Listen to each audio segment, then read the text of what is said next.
সবথেকে বড় ব্যাপার, ঢেঁড়সগুলো একদম পুরো সবুজ আছে, কালারটা কিন্তু চেঞ্জ হয়নি।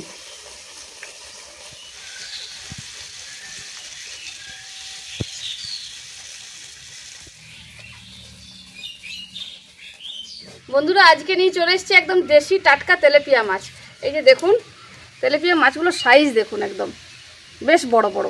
তো আজকে এই তেলাপিয়া মাছটা আমি গাছের থেকে আম পেড়ে সে আম দিয়ে রান্না করব, আর তার সঙ্গে থাকছে ঢেঁড়সের একটা দারুণ রেসিপি। তো বন্ধুরা পুরো ভিডিওটা দেখবেন, স্কিপ না করে, আপনাদের ভালো লাগবে। আর ভালো লেগে থাকলে একটা লাইক করে দেবেন। তো চলুন বন্ধুরা মাছগুলো কেটে নিই, তারপর দেখা হচ্ছে আপনাদের সঙ্গে রান্নাঘরে।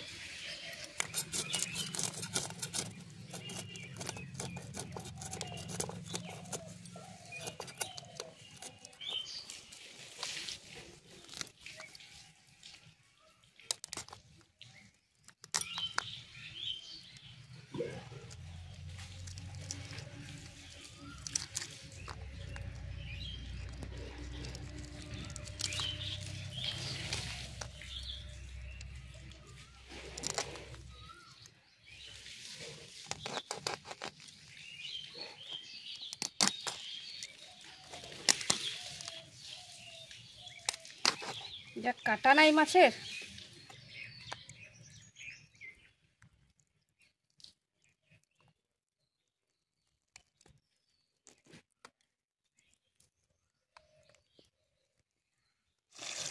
মাছ কাটা হয়ে গেছে, এবার ধুয়ে নেব।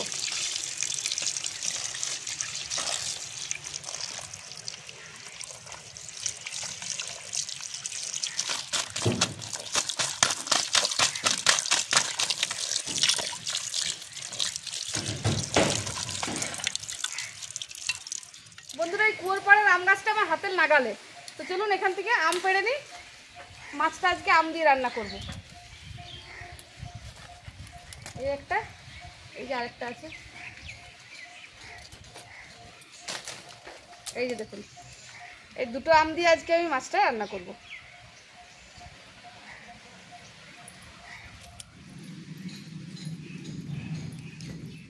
চলুন সব গোছগাছ করে বসে গেছি, এবার মাছটার মধ্যে নুন হলুদটা মাখিয়ে নিই।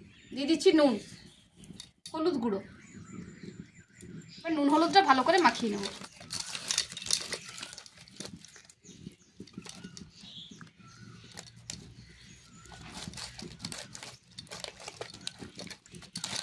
নুন হলুদ মাখানো হয়ে গেছে, এবার মাছগুলো ভেজে নেব। কড়াই গরম হয়ে গেছে, দিয়ে দিচ্ছি সরষের তেল।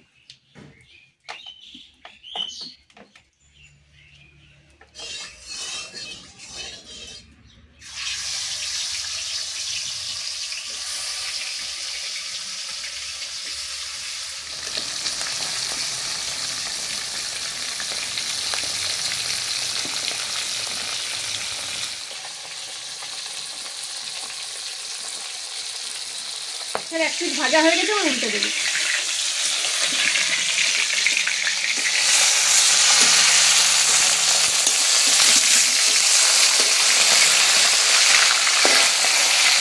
মাছগুলো ভাজা হয়ে গেছে, এবার তুলে দেবো।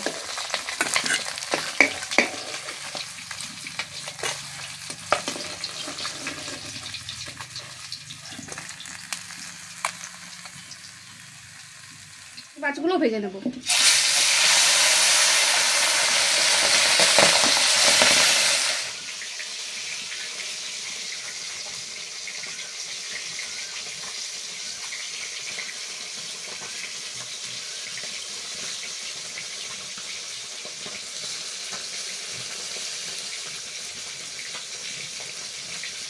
এই গরমের দিনে মাছ দিয়ে আম রান্না কিন্তু দারুণ লাগে খেতে।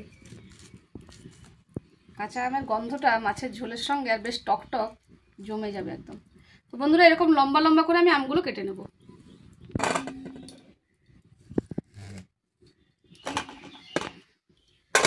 মাছ ভাজার তেলটাতে আমি আমগুলো ভেজে নেব।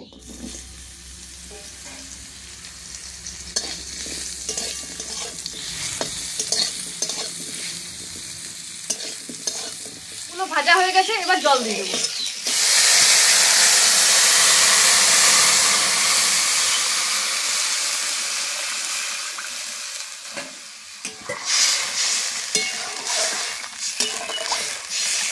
দিচ্ছি স্বাদ মতো নুন, দিচ্ছি কটা চেরা কাঁচা লঙ্কা,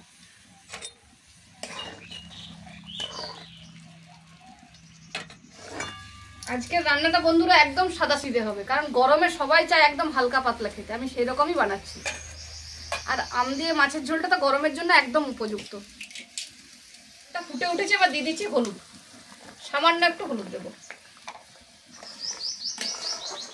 চলুন যতক্ষণে আমটা সেদ্ধ হচ্ছে আমি মশলাগুলো বেটে নিই মাছের জন্য। বেটে নিচ্ছি শুকনো লঙ্কা আর জিরে, দিয়ে দিচ্ছি গোটা ধনে,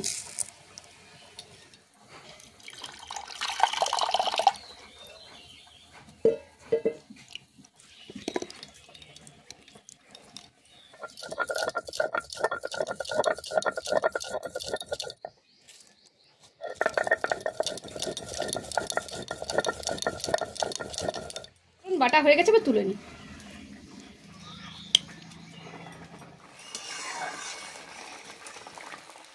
আমগুলো সেদ্ধ হয়ে গেছে, এবার ভেজে রাখা মাছগুলো দিয়ে দেবো।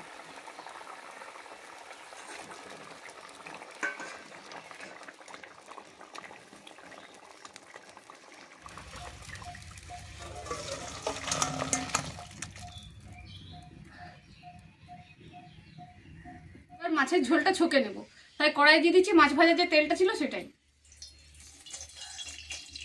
দুটো চেরা কাঁচা লঙ্কা, কালো জিরে, চিনি, এবার বেটে রাখা জিরে ধনে আর শুকনো লঙ্কা বাটাটা দিয়ে দেবো।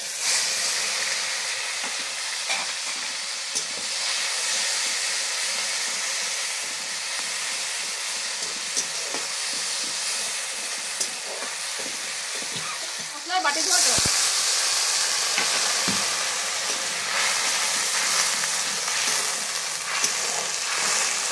সরষে বাটা,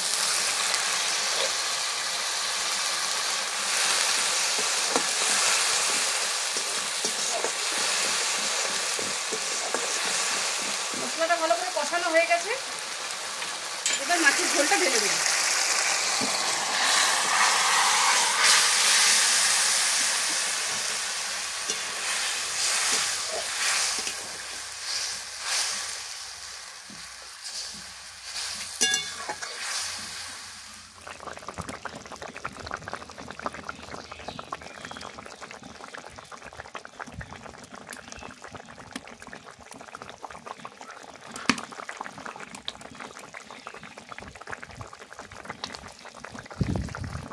ঝোলটা হয়ে গেছে, আবার নামিয়ে নেব।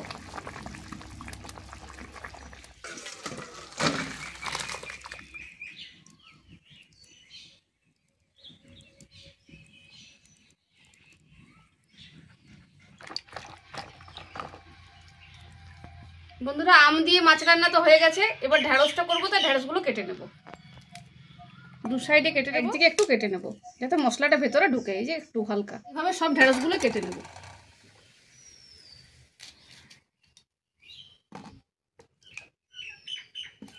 ঢেঁড়সের রেসিপি সব কিছুর সঙ্গে ভালো লাগে, ভাতের সাথেও খেতে ভালো লাগে, আবার রুটির সাথেও খেতে ভালো লাগে। তো দেখুন এই রেসিপিটা আপনারাও বানাবেন, আপনাদেরও ভালো লাগবে। একটু অন্যরকমভাবে করছি।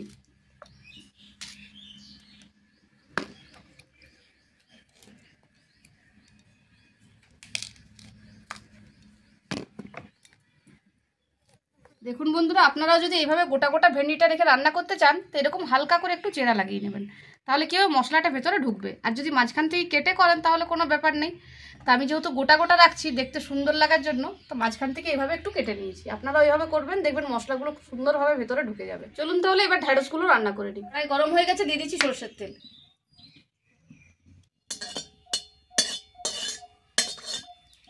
কড়াইয়ের তেল গরম হয়ে গেছে, এবার ঢেঁড়সগুলো আমি ভেজে নেব। ঢেঁড়সগুলো ভেজে নেব।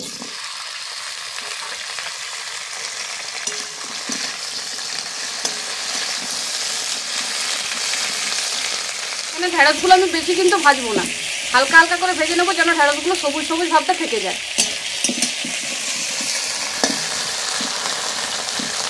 ঢেঁড়সগুলো ভাজা হয়ে গেছে, আর দেখুন ঢেঁড়সগুলো তাও একদম পুরো সবুজই আছে। তো চলুন এরকমভাবেই আমি তুলে নেব।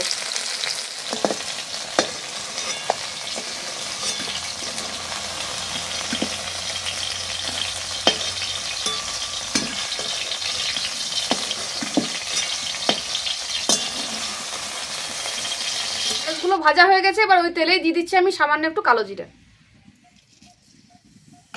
দুটো চেরা কাঁচা লঙ্কা, দিয়ে দিচ্ছি কুচি করে রাখা পেঁয়াজ।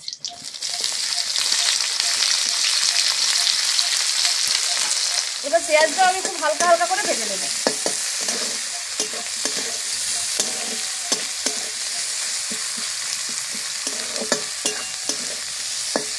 দিয়ে দিচ্ছি স্বাদ মতো নুন। সর্ষে বাটাতে নুন দেওয়া আছে, তাই সেই পরিমাণে আমি নুনটা দিচ্ছি।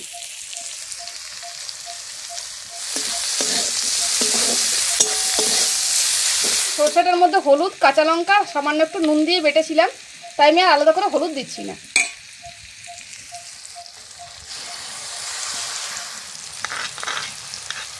এবার সর্ষে বাটার বাটি ধোয়া জলটাও আমি দিয়ে দেবো।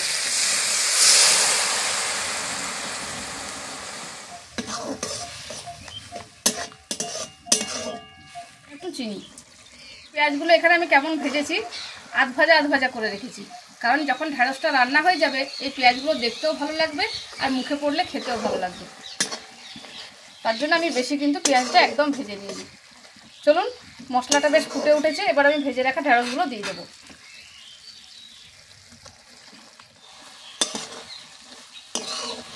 খুব হালকা হালকা করে নেড়ে দেবো, যাতে ঢ্যাঁড়সগুলো ফেটে বেরিয়ে না যায়।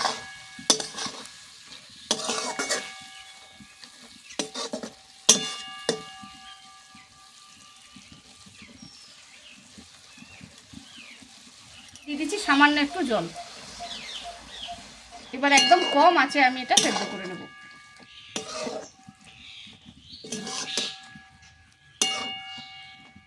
আমি ঢেঁড়সটাই কিন্তু আর ঢাকা দেবো না, এরকম অবস্থাতে ফুটিয়ে আমি একদম শুকনো শুকনো করে নেব।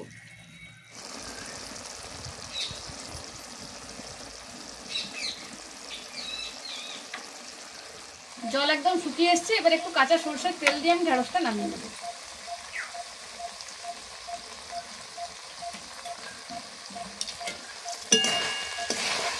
দেখুন একদম শুকনো শুকনো গালা গালাকা হয়েছে, আর পেঁয়াজগুলো কি সুন্দর বুঝতে পারা যাচ্ছে।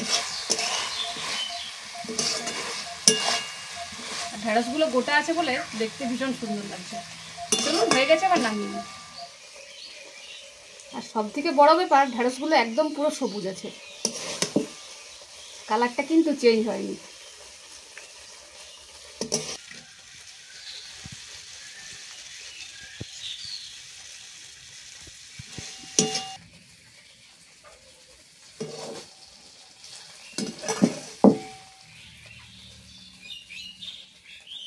তাহলে কি বলেন বন্ধুরা, আজকের ঢ্যাঁড়সের রেসিপিটা দেখে আপনাদেরও মনে হচ্ছে না যে এটা ভাতের সঙ্গে বলুন, রুটির সঙ্গে বলুন, যে ঢ্যাঁড়স খেতে পছন্দ করে না তারাও আঙুল চেটে পুটে খাবে। দারুণ হয়েছে, আর দেখতেও ভীষণ সুন্দর লাগছে। তা আপনারা কিন্তু অবশ্যই ঢ্যাঁড়সের রেসিপিটা বাড়িতে ট্রাই করবেন।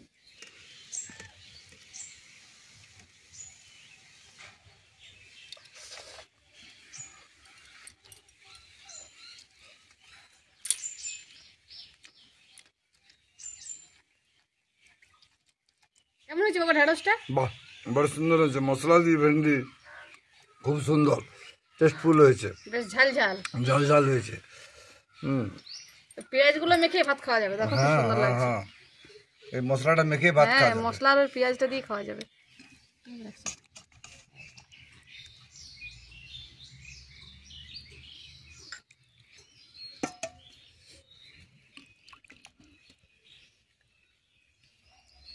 বাবা, আর মাছটা খেয়ে দাও, কেমন হয়েছে? কি মাছ বটে? তেলেপিয়া মাছ। ও, তেলেপিয়া মাছ। আম দিয়ে করেছি। আচ্ছা আচ্ছা, আম সর্ষে বাটা দিয়ে। বাহ, আম সর্ষে বাটা দিয়ে তেলেপিয়া মাছের ঝাল ঝোল। ঝোল।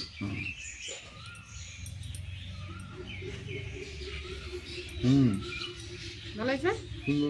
বাহ, সুন্দর, বেশ সুন্দর, টক টক লাগছে। ভালো লাগছে? হ্যাঁ, আর একটা আম দিচ্ছি। হ্যাঁ, আম দিয়ে করেছে তো, ওই জন্য। আমটা মেখে খাও। এই রৌদ্রের তাপে গ্রীষ্মের মৌসুমে টক জিনিসটা খাওয়া খুব ভালো এবং রুচিকর। বাবারে বাবারে বাবারে, কি সুন্দর, সত্যি টক ঝাল টক মিষ্টি। টক টক টক খুব ভালো লাগে, গ্রীষ্মকালে খুব উপযুক্ত। এই তেলেপিয়া মাছ আম দিয়ে বানিয়েছে, সত্যিকারের। এই আমের ঝোলটা খেলাম, কত সুন্দর টেস্টফুল লাগলো। যেমন আমানি মাড় বুঝেন, আমানি মাড়ের মতো লাগলো টেস্ট, ফার্স্ট ক্লাস টেস্টফুল এলো। আমানিটা জানো? আমার এটা জানি, আমানি মাড়ের বিরাট টেস্ট। তা আমানি রেসিপিটা আমাকে দিন বলবে তো, আমি শেয়ার করব। আর আমানি মাড় যদি খাও রুক্ষি কাটে, দারুণ হয়। আমানি মাড় হ্যাঁ, আমাদের জানি না আপনারা কি বলেন, কিন্তু আমাদের পুরুলিয়ার ভাষাতে আমানি মাড় বলা হয়। খুব ভালো এই গরমের দিনে, আমাকে এই গরমের খুব উপযুক্ত। আমার আজ মাছের টক আম দিয়াটা খেয়ে মনে পড়ে গেল আমানি। এই আমানি বড় সুন্দর। এটা বন্ধুরা পান্তা ভাতের জল থেকে বানানো হয়। ঠিক আছে, তো আপনাদের সঙ্গে আমি আমানি রেসিপিটা নিশ্চয়ই একদিন শেয়ার করব। বাবা আমাকে বলে দেবে কেমন ভাবে করতে হয় রেডিটা, আমি সেটা শেয়ার করব। খুব সুন্দর লাগে, টক টক, ঠিক আছে, মুখরোচক, এবং এই গরম রৌদ্রে রুক্ষি কাটে। বন্ধুরা আজকের রেসিপিগুলো তো আপনারা দেখলেন। যদি ভালো লেগে থাকে তাহলে অবশ্যই কিন্তু কমেন্টের মাধ্যমে জানাবেন। আর কাঁচা আম দিয়ে আরও অনেক রেসিপি কিন্তু আসতে চলেছে, তার জন্য আমার চ্যানেলের নোটিফিকেশন বেলটি প্রেস করে রাখবেন, যাতে আমি রেসিপি দেওয়ার সঙ্গে সঙ্গে আপনাদের কাছে পৌঁছে যায়। ঠিক আছে বন্ধুরা, এখানে শেষ করছি। সবাই ভালো থাকবেন, সুস্থ থাকবেন। দেখা হবে নতুন করে দিন নতুন করে রেসিপির সাথে। আর এর আগেও আমি অনেক আমের রেসিপি দিয়েছি, সেগুলো আপনারা দেখে নেবেন। তো ঠিক আছে, টাটা। টাটা।